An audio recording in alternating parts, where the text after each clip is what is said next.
Hello and welcome to another episode of PPC Town Hall. My name is Fred Vallaeys. I'm your host. I'm also CEO and co-founder at Optmyzr, a PPC management tool. So for today's episode, we have someone from Optmyzr, but he's not been with Optmyzr for that long. He has been in the industry for a very long time though, and he's a brilliant mind who's been at a lot of agencies, who's managed a lot of PPC accounts and really knows how to make things work in this constantly evolving landscape where the tools change, the team structures change.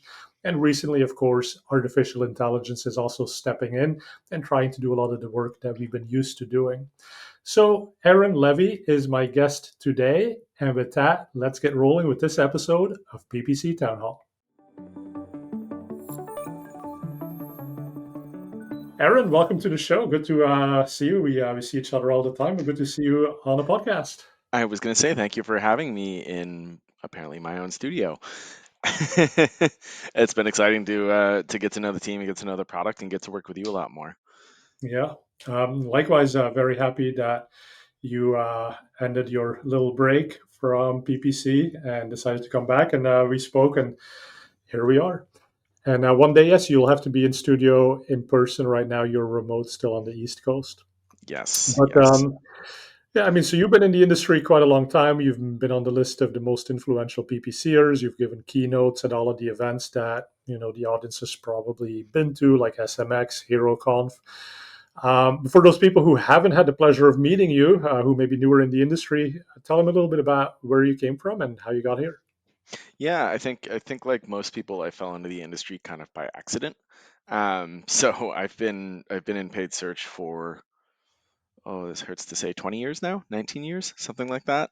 I fell into it. I was looking for, I was being an overachiever and looking for a summer job in November for some reason when I was in school, and wound up landing a full-time co-op. And so I got to help DuPont, the chemical company, get their search program off the ground when I was 19, 20, one of those. Um, and really really liked the power that it had and how effective it was, and frankly that it was new because me, a little intern, was getting attention from the C-suite, which was awesome to me. uh, and then from there I went to a couple of agencies. I worked at the agency that is now Fanatics. It was an ecom platform, so we got to manage both sides of the business. Then I worked at Sear for a long time. I think I was somewhere around employee number 12 or 13 at Sear. And I'm probably best known for spending almost 10 years at Tinuiti, formerly known as Elite SEM when I joined it. And so while I was there, I ran the paid search team, and my team was at its peak probably about 115 people. And then, as you mentioned, I took a break. Uh, so I took about a year and a half off to play a lot of golf, as you can tell from my hilarious tan lines. Um, do a little bit of learning, do a little bit of gardening, do a little bit of furniture rebuilding, and not enough home maintenance. But then, you and I had talked almost as soon as I took a break, and graceful as you are, you gave me my space. But then when it was time for me to get back into the working world, I called, and here we are. Yeah. That's great to have you on the team. And we'll be traveling together to HeroConf in San Diego. So anyone who's going to be at that show and wants to reconnect with Aaron or see myself will be there. I'll also be in London in a few weeks for SMX London, Hmm. where I'll also be doing a master class. And Aaron's graciously helped me prepare some of those slides as well. But Yes. Aaron, you said something interesting, and let's jump into this. So you were 19 years old, maybe 20, but young, uh, green behind the ears, and you stepped into a big company, DuPont, and you helped them figure out SEO. Now, that makes me think of Chuck Robbins, who's the CEO of Cisco. And Mm, just this last week, he was asked whether he was going to reduce staffing due to AI, because a lot of people uh, um, like Amadei from Anthropic, and people like Sam Altman are basically saying, like, listen, a lot of people are going to be put out of their jobs. Mark Zuckerberg says the same thing about marketers. But Chuck takes a complete opposite point here. And he says, like, he actually loves having meetings with interns and younger people because they tend to be the ones learning these new technologies in school. They're on the cutting edge of how things are actually done. So they usually come in without bias and with a fresher perspective, and they help the company move in the right direction. So I think that's super relevant to the industry that we're in. And you having been at so many agencies, like talk to us about how you educate someone who comes in fresh and how you think that's going to evolve in this new landscape. Yeah, I think that's a really good question. Certainly, when I started, there was not quite so much documentation. There was not quite such a robust blogosphere out there. And so I had to figure out a lot of it myself, which was, of course, fine at the time. And I think a lot of people have learned that way. But, thinking back to a lot of the things that I was taught as I got more serious about my career. So when I first started off, I did paid search, but I also did every other channel. So I had to learn how to code emails and learn how to do affiliate and things like that. And what I found there, what I found in, frankly, my own training that I put together with my team at Tinuiti, a lot of our work with junior folks was teaching them how to do. So we would teach them where buttons were. We would teach them what search query reports were and what we wanted them to look for. Like, oh, look for all the terms that spent $100 but didn't convert. Let's exclude them as negatives and all that jazz. And I think the challenge that I see in our industry and have seen for a long time, this is not a new challenge, but that very, very binary sort of transactional view of what Google Ads is. Like, oh, it's easy. It's just a math problem. Find out what converts, find out what words made it convert, let it go. But never really taught us to look at outside inferences. So I've made this joke quite a few times, but nobody wakes up and just decides to have a super googly day. Uh, well, some people do, and they work at Google, but something always happens before someone searches. Something always happens while they're searching. Something always happens after. Google and many others, of course, purport like, oh, we can tell based on their browsing behavior or whatever. I think we all know that a lot of search engines can be a little obtuse on that front. But really bringing it all together is teaching people how to be more the take the TV apart to see how it works type of people, not just looking at, oh, we have to try new broad match, or in current state of affairs, we have to try AI Max. Do you? What does it do? What are you hoping to accomplish? How is it different from what we're already doing? Or are you just trying a new toy because someone said you had to try it? And so I think a lot of the industry is falling into that latter trap that you have to use AI, you have to try broad match, you have to try AI Max, but without understanding exactly like how the tool works, what it's going to do to our accounts, and frankly, what it's going to do to our brand or our client as marketers. Does it accomplish something that's relevant? Do we have a goal in mind that we hope to accomplish? Frankly, most people don't a lot of the times. And will this tool help us accomplish it? Being able to assess that sort of, I'll call it a problem solving structure, but looking at the whole big picture instead of just how do I do my job as easily as possible so I can check it off a box. Right. And you made the point that when you did this, everything was new. And so you had to be behind the scenes, you had to experiment a lot. I would argue that we're at a stage where everything is kind of new again. There's sort of the old way of doing things, or the way that we all know it around search terms and bids. But that AI shift is very real. People are searching in different ways. They are formulating what they look for in different ways. They have different touch points along the way to getting to that day of feeling googly and doing that final search. So I think there is a need for experimentation. But I like what you're saying, which is don't just use the tool because it's shiny and it's new, but try to understand what that tool can do. And then I would argue, and I'm curious if you've had this, but oftentimes these tools are designed by Google under the idea of okay, it's going to do this thing, but actually no code is perfect, and it always kind of like does maybe something else or unexpected things, and that could be an advantage, right? So how do you strike that balance in an agency setting of maintaining your client's happiness with doing the things that we all know we should be doing, but balancing that with enough of the new stuff where we could figure out, okay, here's an opportunity that nobody else has figured out because we're just better than everyone else at knowing exactly how AI Max works and where to deploy it. Well, and there's a third, I guess, pillar in that little structure as well, which is your partnership with vendors, which put more simply is your relationship with Google. You don't want to take a product like AI Max and be like, it's stupid. We're not going to test it for anyone.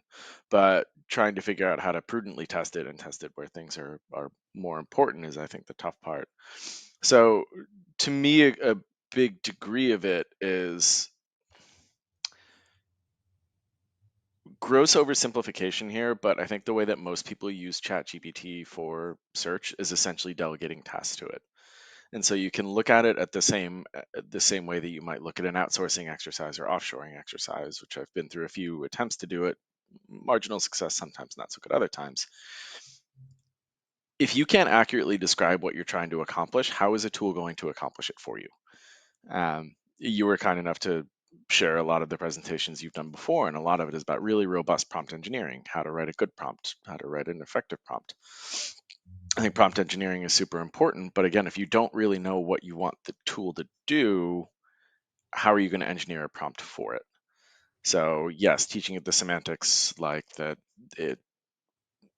GPT is pretty bad at math sometimes, and it forgets that CPA is a calculation and not a raw number. Okay, we can tell it that. That's fine. How do we get it to look for things that are actually effective? How do we get it to look for things that are actually going to help our accounts? And as an agency, how are we going to get it to help power us strategically? You said being the best at AI Max in the world isn't really a value proposition for a service vendor because everyone can kind of hit that button. But being able to explain what it will do to the broader ecosystem, explain what it will do to the client, and explain how it can help save the business money, I think is the most important part. So that goes in again to unpacking exactly how these tools work relative to a foundation that we'll have to establish in some way. And to your point, I think that's going to be the hardest part for agencies, and I'm frankly glad I don't have to do it, is what do we train people on now? Because we know consumer behavior is changing. We also know, and this is something that I realized during my little hiatus and coming back in, is it's also really important to take a look at the internet from an outside view and remember that, frankly, most people aren't very good at it. So a lot of people are going to get frustrated with AI overviews. A lot of people are going to keep on searching their same way. Others may evolve, but I took probably a little bit too much joy in watching my mom try to Google things, and seeing how our parents use the internet, and seeing how our older friends or less technologically, uh, whatever the opposite of inept is, um, seeing folks who don't use the internet for a living, how do they use it? Because that's going to be most of the customers, and how do they react to it? Behavior is changing, but it's not all the way changed yet. So what do we teach people on? Exactly. That's maybe what makes this moment in time so difficult is that we have to be dealing with the past as well as get ready for the future. Um, because like having been at Google, it's people didn't know how to search in the beginning, and they would put in the in and like be very verbose about how they specify things, and then they started to realize, well, these words don't actually help return different results, so let me use that limited space that I have for something that's maybe a bit more meaningful that helps filter down the results to what I need. But people have gotten there over time, right? And so what's kind of funny now is that we've been conditioned to speak Googleese in terms of how we search, but now we can actually start speaking human again, and AI mode should presumably give us those answers. But it is a reconditioning. And like I said, there's thinking about prompting. Now, when I think about prompting, you can either be the expert and be very specific and explicit, and basically the micromanager. Like, here's my task, here's the 5 steps that I want you to follow, and just go and do it exactly that way. But what I find fascinating, and maybe like with more junior PPC people, is tell them what the goal is and ask them how might you approach this, and don't say like here's the goal, go and do it, right? But say here's the goal, how might you do this, and then you see the thought process. And again, this is the benefit of that junior person. They come up with novel ideas and maybe approaches that you hadn't thought about. If they come with an approach that you know is flat out bad, well, they've told you, you can tell them that's not how we're going to do it, and here's why. But I've certainly found myself being informed by these models, and finding novel ways to approach problems that otherwise that would have followed the old methodology a bit more. Yeah, that's how I like using it. It's interesting. You might have seen my eyes raise and a little light bulb go off over my head. So I taught for a number of years. One is an adjunct, and one is just sort of like a survey level course. Uh, and and the survey level course at Drexel, I mean, we just had students come in one day a week. It was sort of an overview on all media types. I basically taught all media, which was tough to do in an hour. But the project that the students got is it was kind of a Mad Libs. They got a brand, a problem, and a delivery method. And so you would wind up with the stupidest stuff in the world. Like we had one group of students once that had to do a contest to announce a recall of milk, and they had to focus on social media. But I mean, that one was hilarious, but a lot of other ones were like, all right, you had a PR snafu and you need to proactively get ahead of people, but also make sure that people who are searching for it, that you're in front of them. How would you tackle this? And that sort of thought process, again, this little light bulb just clicked. I'm like, oh, there's something there for present times too. There's something that we can put in there from a problem solving perspective. Just give students a really weird problem that ChatGPT certainly couldn't figure out how to do a contest for milk recalls. Um, but it makes it a little tougher. It's almost like in academia, instead of trying to fight people using GPT for essay writing, make them think more. Make the essays have to be actually valuable instead of just giving a book report. So getting people more creative ways to think that the answer can't be accomplished just by putting a really simple idiot-proof prompt in.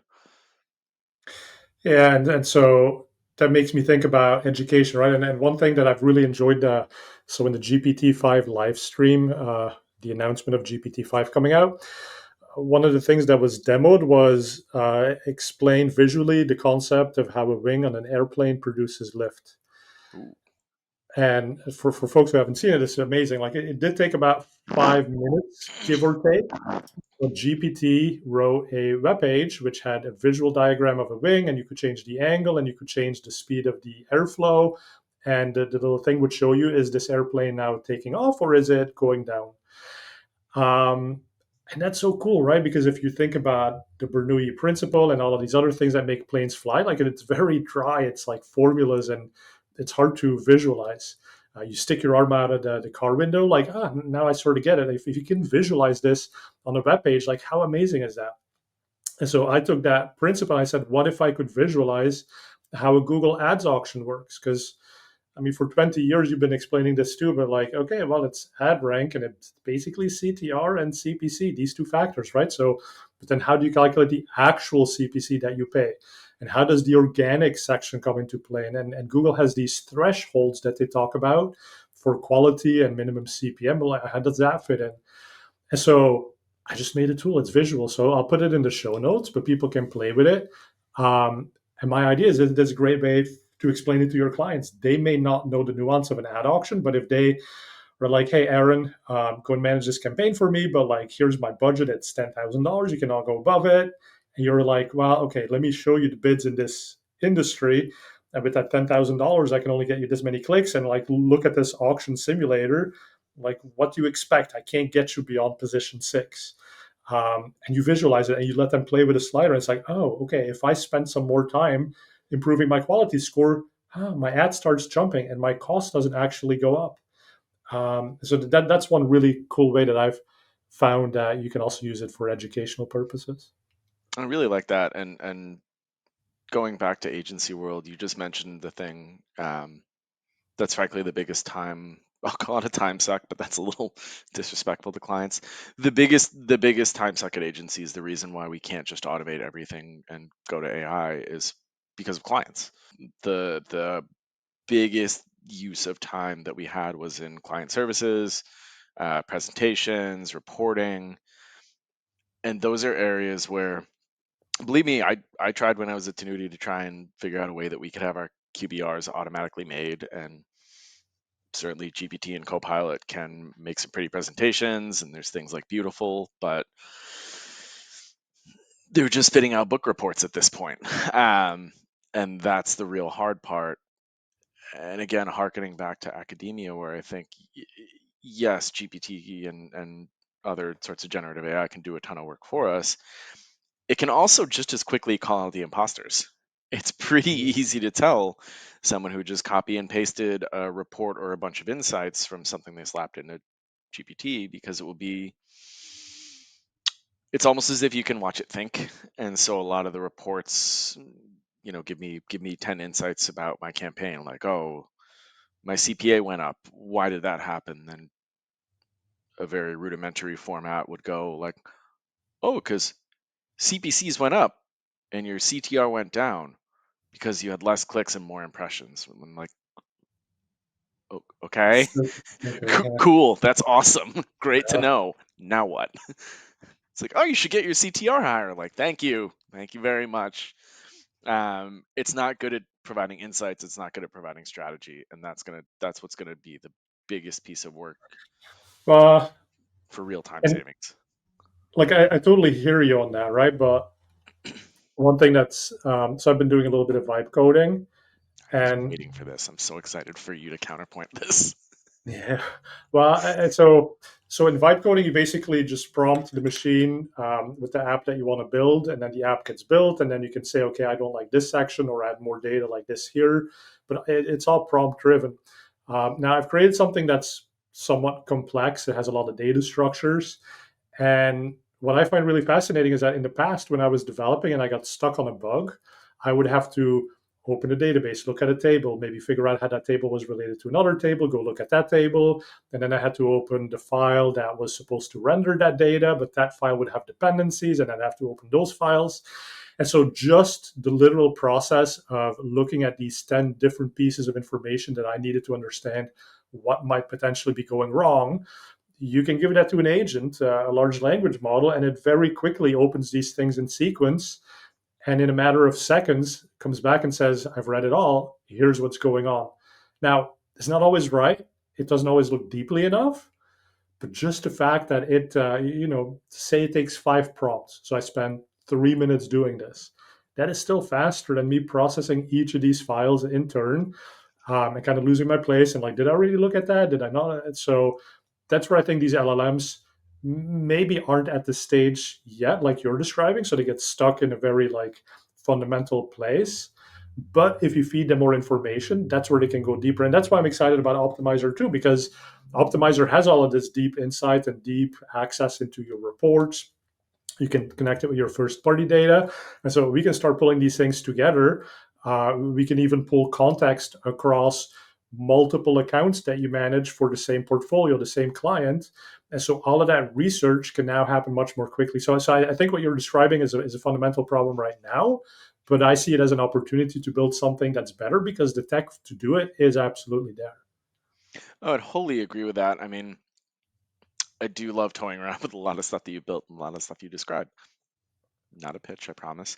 But I mean, I'm thinking even to some specific examples from my past. Like I worked on a large pest control company for a long time, and they were having a slow start to the year, and we spent weeks, well, not literally weeks, because we got the old phone call on a Friday, I need you in our office on Monday to tell me what's going on thing.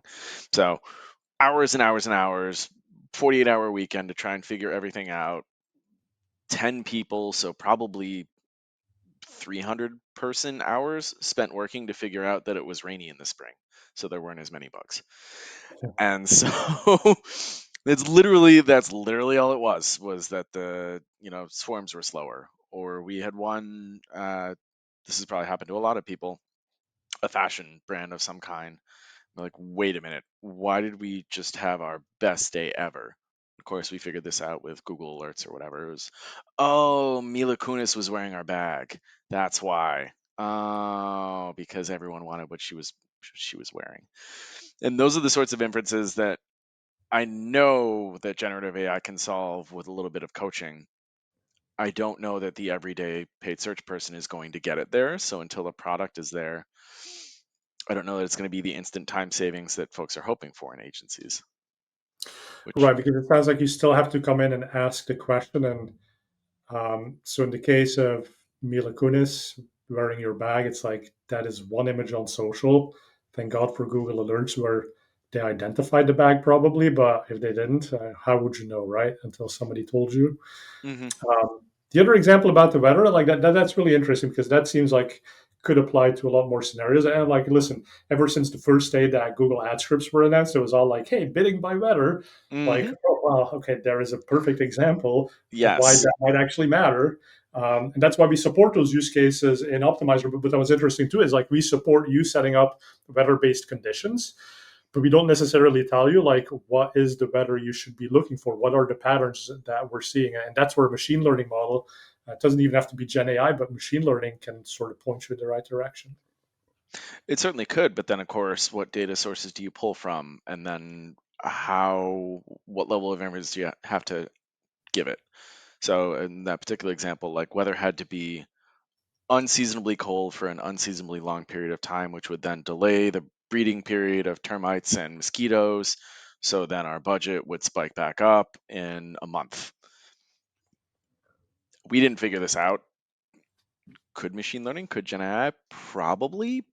But who's going to coach it and who's going to build it? Right. And so one of the ideas behind large language models is that you make them as smart as they are by basically feeding it all the data Mm-hmm. and not getting in the way as the human. And this is a little bit in Google Ads too, right? Like the more that we look at PMax campaigns, if you get in the way of it and say, hey, here's keyword themes, here's negative keywords, here's audiences, we don't actually always see that correlate to better performance because you've made some human assumptions about what will and will not work. And you're getting in the way of the machine doing what it does best, which is find patterns and set the correct bid for something.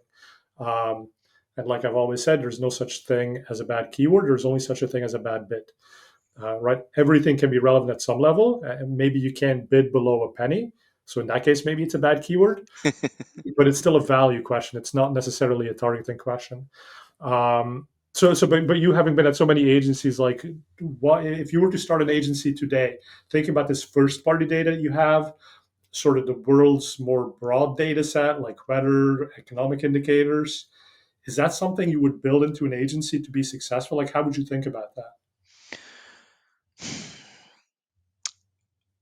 I don't think that I would build it as a proprietary agency tool. And the reason being is that once it's built out once, everyone will then have the idea. So they will see your pitch, they will see your web collateral. Yes, are they as smart as I am? Maybe, maybe not. Could they build it better than I could? Maybe, maybe not. But it feels repeatable to me. It feels much more like a software play or a vendor play or something that you would build into a tool. Um, you make an interesting point about first party data as well. It would be amazing if every client had their first party data in order. They do not.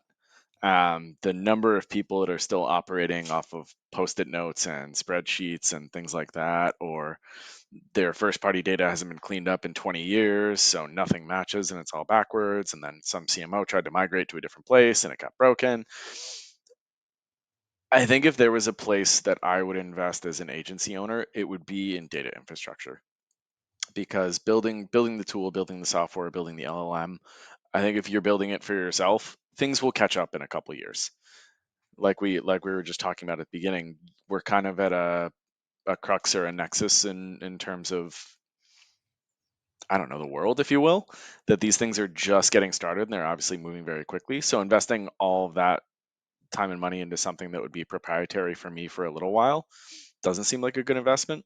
Spending a ton of money and making sure that we can ingest and understand and clean up data, so then that could be fed into something else. That to me sounds like an amazing investment. And funny enough, it's something A, where agencies underinvest, and B, where clients don't want to pay because nobody has a data budget. And that to me Interesting. seems like the most worthwhile investment for people. Yeah. Well, and that's back to the fundamental point of automation can only do as good of a job as the data that you put in. So fully agree. You should get your data structure in place and make an investment in that.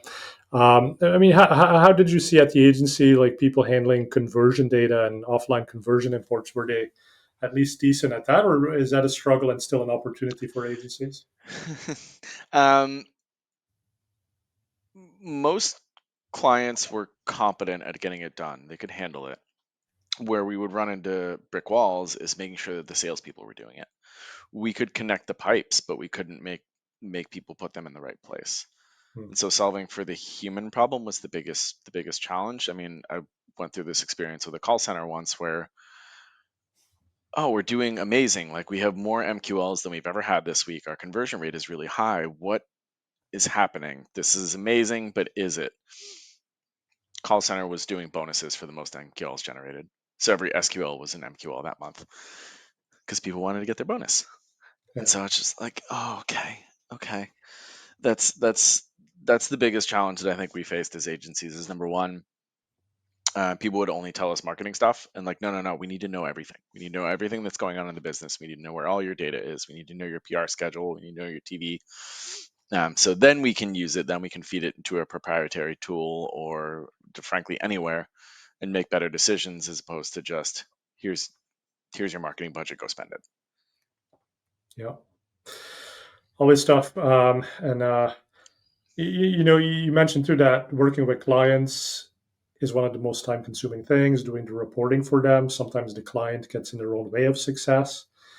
Um, Here's something I want to spitball. I've been doing this in other PPC Town Hall episodes, but one idea is why not see the client meeting as the master prompt for the work that needs to be done? Because most of the time, like agencies don't like client meetings because it's just time that you sit there, and what happens at the end of that call? Well, you've got action items, which means more time. What if you could think about that 30-minute meeting as, hey, let's really figure out what it is you want to do, how we're going to go about it. And at the end, we're going to take that transcript, give it to the AI and the agent, and at least the simple stuff like adjust budgets for this thing that we just told you is going to be a promotional period, like that should be doable by the AI. Um, what do you think about that? Is that So first of all, I don't want it to come off like I hated client meetings because I love them. Um, I frankly thought they were the best time because that was when you would actually get the business information. It was the preparation that was awful, and very often the data format that people needed because they would need an analysis for their own budget. They would put in their own budget tool, whatever. Um, it's funny. I think you and I are speaking the same language, but in a slightly different view. Most people probably don't know this. I'm a little bit of a Luddite personally. Like I tend to not be lean into crazy new technology that often in my personal life, obviously in my work life. But so we're saying the same thing in exactly different ways. What you just described is a good structure for a presentation. You just described having a presentation that's purposeful, that you have things that you want to show them, that you have a goal, that you have something that you want a client to say yes to at the end. So fundamentally, in both cases, it's good prompt engineering or good goal setting. And so I think as long as we are training people on junior folks and senior folks alike, training people on how to go into these conversations with an extremely purposeful route, certainly in its current state, then we can have something automate most of the presentation development, certainly all the charts and numbers, and then we put the words on it. But as long as you go in there with something that you really want out of it, then you'll be very successful, and then you'll have your go forward instructions because you yeah. either engineered a prompt or structured a meeting really well. Well, now that you put it that way, it's making complete sense to me. It's like your perfect slide deck has an introduction about we are your expert PPC management team, so you're going to act in that role. Here's what we've tried in the past, and here's what we've seen. Context. Here's what we're trying to achieve. Goal. Here's now, let's talk about that goal. So we put in place some limits and parameters. And then, like you said, at the end of the thing, it's like, is that what you want us to work on? Yes. Okay, go and do it. That is exactly how a prompt would be. So, yeah, I love that. And I think it's a great takeaway for anyone listening who maybe has more loosely structured meetings. Like, think about it in terms of how you would prompt an AI. And if you get it to that point, then eventually I think you'll be at a level where you give it to the AI and it'll do most of the work for you. Well, and so many of these questions are, I mean, speaking to client meetings specifically, very often they would be like, "Oh, what do you want to see in this quarter's presentation?" Let's just do the same stuff we did last time. Don't let them do that. In the same way that you wouldn't go to generative AI and like, just give me some ads that they look fine. Here's our website. Just go for it. And you just take them. You kind of have to press people. You have to press AI to get creative. I was speaking with a former student. He graduated now, who I mentor, who's from Villanova, where I went to school. And I, unfortunately, funny enough, I do have post-it notes in front of me, and I did throw it away, which I should have had AI remind me of what it was. But I believe he called it the death of originality, as the thing that we're the most worried about, which is very easy to fall into a trap with if you have someone who's undereducated or doesn't want to think very much, and they're working with a powerful tool like GPT or, to a lesser extent, even PMax. Every PMax ad looks the same. I know when I get targeted by a retargeting ad because it's the same stupid thing with the same headlines that we all thought are best practices. And so I think, if anything, the most important thing that we can teach in current state of affairs for presentations, for prompting, for marketing in general is keep your creativity and remember it, and don't expect whatever tool to come up with that for you. Yeah, and remember too how the tool got to suggest those things, it's because historically there's been a lot of use of that, and that may have correlated to good success. But for those things to become successful in the first place, at some point they had to be innovated. They had to be someone tried it and they saw more success than all of the other stuff, and then everyone else followed suit. So if you want to think about unleveling the playing field and having an edge, I completely agree. You need to be creative and be willing to experiment with something new. But I think that's also a client conversation, right? Like, listen, we can do the easy thing for you, not that hard. We're going to get decent enough results. But if you really want to be best in class, here's what we need to spend for a little bit of testing budget, and here's some of the things we need to try. Right. And it might not work every single time, but we're going to learn from it. Then we can let that learn somewhere else. And we can let all of our idiot competition do the quote unquote best practices that they read on a blog somewhere, which, Yeah. by the way, was a phrase that I banned from my team at Tinuiti. They're not allowed to say best practices. Best practices are lazy. They're average. They're the starting point. They're what everyone else suggests. Like, don't say like, oh, it's a best practice. Like, no. Let's say what we're trying to accomplish and why. Mhm. Very interesting. Hard to do. So, Aaron, any AI tools that have some connection to marketing that you've been like really engaged with, that you found fun, some interesting stuff that you've seen? Frankly, I'm still relatively junior in my AI journey. Like I say, I had a year plus of Ludditeness, which has been kind of fun. It's been kind of fun to come back in as an infant. First of all, an obvious plug for Optmyzr Sidekick, because love that little guy. Um, for those who don't know, it's a natural language, what you call it, a plugin, tool, toy that Yeah, sits it's on a top. chat feature inside your Optmyzr account that basically uses LLMs and a deep integration into your ads data to help you with whatever you need. Clippy for the 21st century. You know, Oh, I saw Clicky. I don't know if people have seen the new Naked Gun movie, but first of Clicky, all, what? There's a new Naked Gun movie? yeah, Oh Liam boy. Neeson. Check it out. Good movie. And Clippy makes his return, and I'll let you all find out if he's super annoying or super helpful. Well, there's my evening plans. Um, but no, beyond that, I've just been toying around with the kind of standard ones. Why did this just leave my brain? GPT, Claude, toying around with Gemini, toyed around with Copilot. Um, we were toying around with some, we/I were toying around with some early integrations of whatever Gemini was called before it was Gemini, and integrating that into some Google Sheets plugins, doing a bunch of cool stuff that way. I did mess around with Beautiful a little bit, which is more or less presentation development, but I haven't gotten as sophisticated as others, which I think, if anything, makes me a good candidate for a conversation like this, because I think I represent most kind of mid-level people at agencies at this point that they're going to learn enough to do their job. And so, how do we make them use it effectively? Right, and it's sort of you have these amazing tools, but not everyone's gotten good at prompting or figuring out how to connect the pieces together, and that's where you then see specialty tools coming out, which very simply are built on top of GPT-5, but they figured out how to give better context, how to do better fine tuning, Hmm. and really get it to achieve a certain task for you. Um, and yeah, I'm playing with a lot of it right now.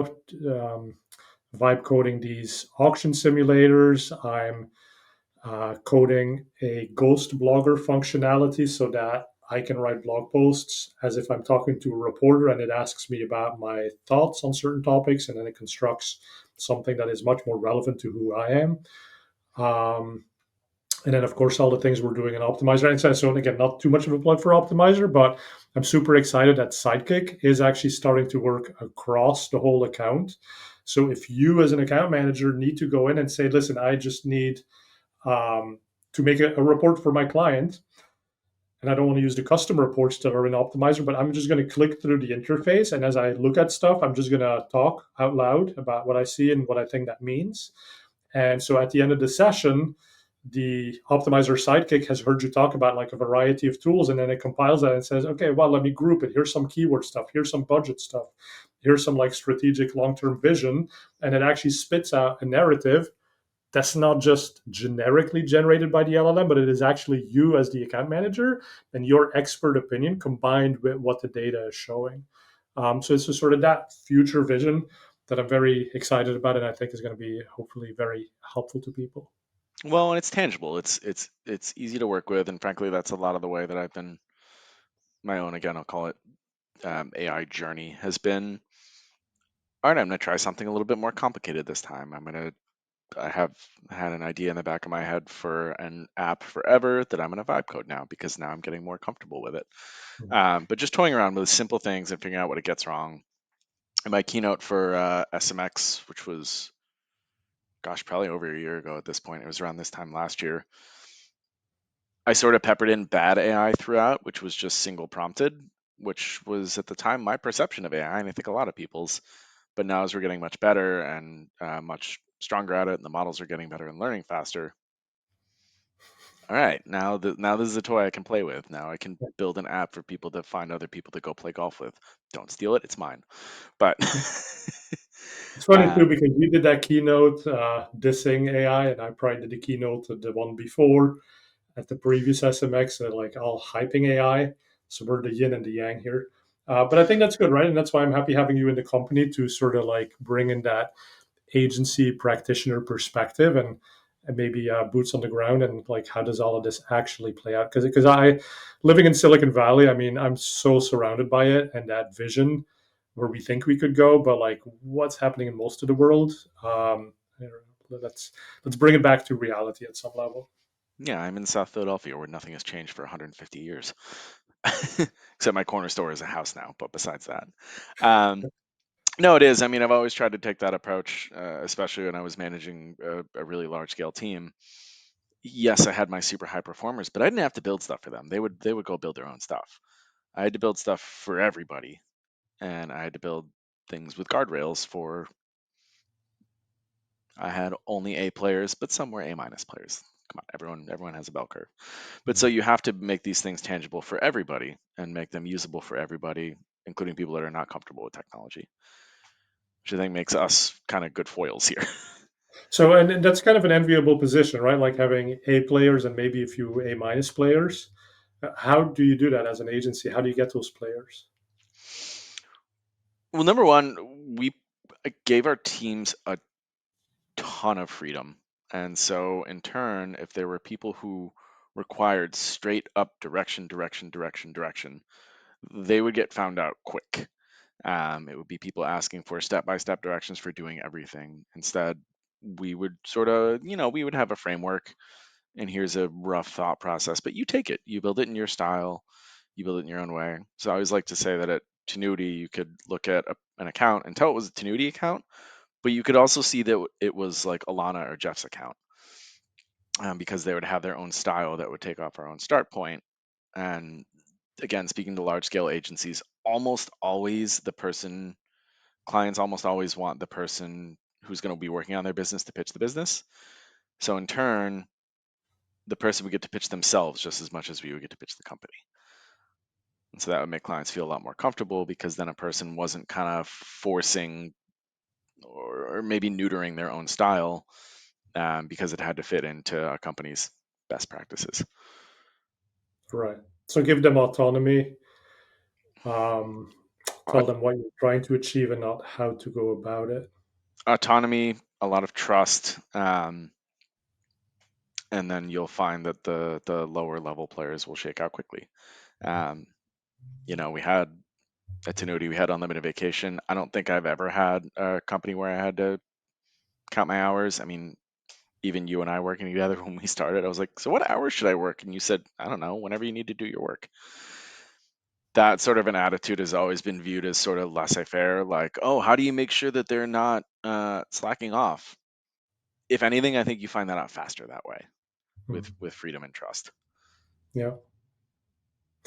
Good advice. Okay, well, Aaron, you did a keynote at SMX like a year ago. People can go and find that. But you're also going to be speaking at the next SMX next, I believe. What can Hmm. people look forward to?